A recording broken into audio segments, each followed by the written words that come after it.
Herkese merhaba arkadaşlar, kanalımıza hoş geldiniz. Kim Milyoner Olmak İster yarışmasında Mert Ramazan Demir benzerliği sanal medyada olay oldu.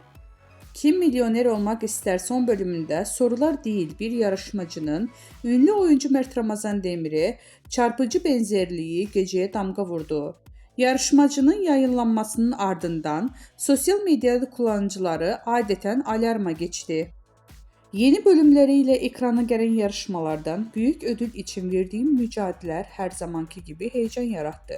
Ancak asıl konuşulan yarışmacılardan birinin Mert Ramazan Demir'e neredeyse birebir benzemesi oldu.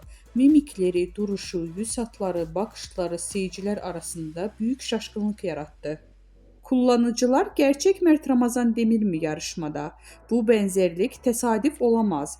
İkizini bulmuşlar resmen gibi yorumlar paylaşıldı.